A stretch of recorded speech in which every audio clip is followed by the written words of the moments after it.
Hi everyone, I'm John Lind, the founder and chief editor at Healthcare IT Today. We're excited to bring you another in our series of interviews with top leaders in healthcare IT. And today we're at the HIMSS 2022 conference, and we have Janelle Goff. She's project manager at Singing River Health System, and Brandi Reiterman. She's corporate director of HIM Innovation, Standardization and Training at Steward Health Care, and Dessiree Paoli. She's senior solutions marketing manager at Interlace Health. Welcome. Thank you. Thank you. Excited to be here. Yeah, so I'm excited for our discussion. Dessiree, you talk a lot about the struggles of the healthcare workers, and I think we all feel it, the impact of all that's happening, but even, outdated paper processes and, productivity, burnout. Why do you think that, digital solutions are really getting moved to that top of the priority list? Yeah, like you said, healthcare organizations are facing so many headwinds right now, from the pandemic in general to rising costs, critical staff shortages, physician burnout. And we've talked to so many CIOs and healthcare IT leaders who are saying that their top priority this year is to try to address some of those struggles and challenges with process change. And so digital solutions really help you do that. They help you take all of the tedious paper-based processes out of the workflow and just streamline a lot of that data entry. And so the impacts go far beyond patient satisfaction and staff satisfaction in helping with burnout. I mean, tedious paper-based processes drain resources. You've got all this paper, you have all this time spent managing that paper. Data errors from paper getting entered manually can lead to compliance issues and HIM headaches, as well as other critical delays in care. So not to mention all the subpar workflows that are just involved in that day-to-day management. So I feel like we're at a critical juncture where staff are saying we really need something better. And there was a survey recently that said over 90% of clinicians surveyed said that reducing administrative burden and tedious paper-based tasks was the biggest thing you could do to improve the quality of patient care, which is just crazy, because they're like, take away all that worry, all that frustration, and just let me focus on the patients. And so that's what we're really trying to do. Yeah, it's kind of a beautiful message, really. Yeah. Yeah. Janelle, I imagine you saw something similar as you implemented an informed consent solution. Can you tell us about that? Yeah, so to tack on to how Dessiree said, it's efficiencies. We're trying to redo how staff interact, right? So where the staff had processes in place, we were able to implement this to allow for a different approach, right? So when we started looking for a product, we had missing forms, right? It was left in one area when it needed to get in the other and hadn't gotten to the chart yet. Or just the process in general of maintaining consistent forms, it just was more challenging than it should be. So when we implemented it, it was a change, right?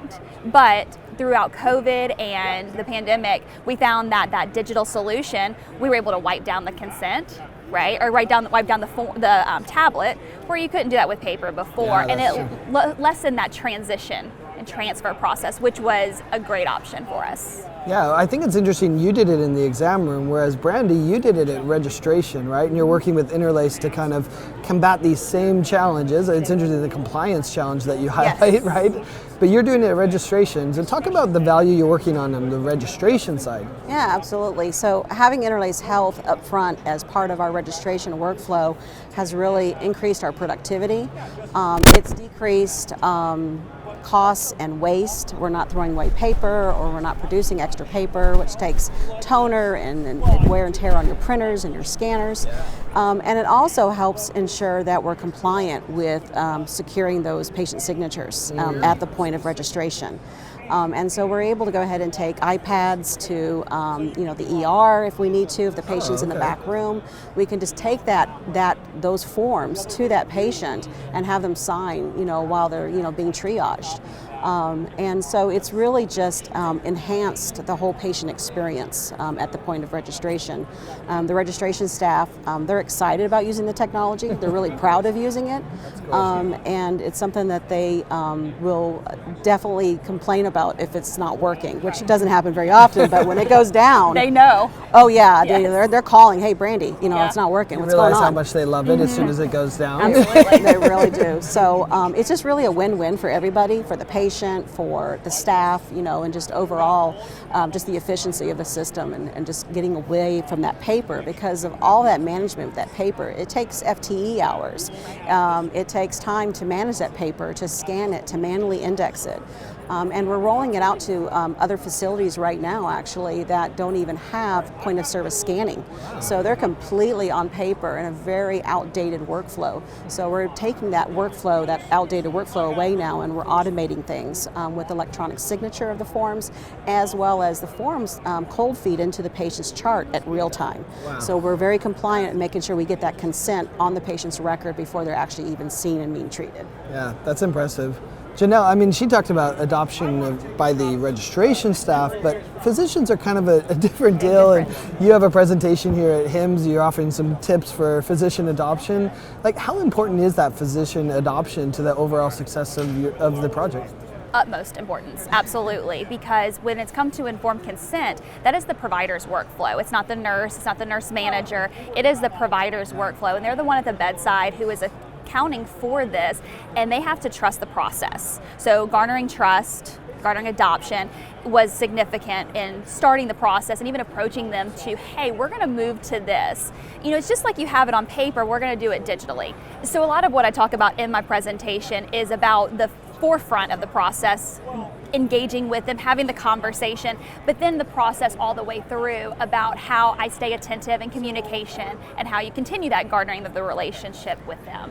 But my biggest user are my anesthesiologists, and that's a big deal when you have a consent form that is right before a patient goes to surgery, right? So the value that they place on the process, just like Brandi said, when it goes down, they are calling me quick. It doesn't go down often, but when it's unavailable, right, they're very attentive to it. Yeah, that's interesting. So Brandi, did you have other key stakeholders that you needed to really make sure were bought into this process? Yeah, it's really, really important, especially right now we're in the midst of rolling it out to other facilities who have never even seen this technology before. So it's really important to have that senior leadership is number one. We have their buy-in, that they're on board with this, and also their support, because there'll be some pushback with some people, and they're going to push back and they're going to go to their senior leaders, and complaining that we don't want to do this change, and so we really need that support to go ahead and continue with that adoption, and then involvement with management, I think, is really big. Right now, we're doing a great job rolling out the system to several hospitals in our Massachusetts market right now that are haven't seen change like this in a long time. So they're been in a very paper world for a long time, but what's really wonderful I'm seeing that's blooming is the management is very involved. They're hands-on, they're part of the training, they're working with the end users and making sure that they understand what the new process is.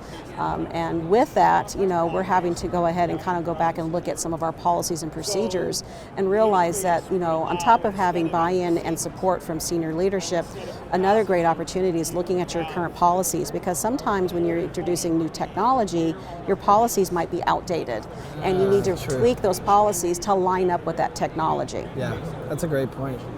So Dessiree, it's interesting because Steward and Singing River, they're kind of different organizations, size-wise, even the use cases in the exam room, registration, but the issues and the benefits are the same. The compliance, burnout. Why do you think the solution's able to provide that really across different size orgs and health systems? Yeah, I think primarily it's because the solutions are scalable and then customizable. So we get that there are different use cases that people are using our solution for.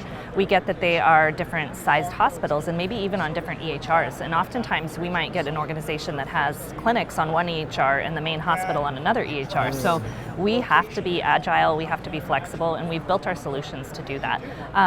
There are unique workflows for the doctor or for the registration staff that are so important to their day-to-day, and if we can't present a solution that works within their day-to-day, they're not going to use it. And so Janelle talks a lot about that physician buy-in. We have to make it valuable to them. They need to be able to individually see that value. This is going to improve my workflow. It's going to improve compliance. It's going to, get that form archived into that EHR faster than I could manually doing that. And so once you present that value and you say, we really understand your workflow, I think everyone gets on board. Yeah. And Interlace Health has been doing forms for 30 years, and we're excited to celebrate that this year and rolling out a new platform to just continue to offer benefits and value in new ways. Everything's going digital. even more than it already was. Yeah. We've got to keep up with that. And so finding ways to get those forms served up to the provider faster, get them signed more easily, and just make sure it's a good user experience for everyone. Yeah. I mean, that's great that you have the new platform. I'm excited to see how it works. And, you know, I think what's also interesting, the message I'm taking from our discussion today is that workflow and buy into that workflow is key, and the technology can enable that. Yes, So, absolutely. yeah, thanks so much to each of you for sharing your insights and perspectives, and thanks everyone for watching. If you want to find more great healthcare IT content like this, be sure to check it out at healthcareittoday.com.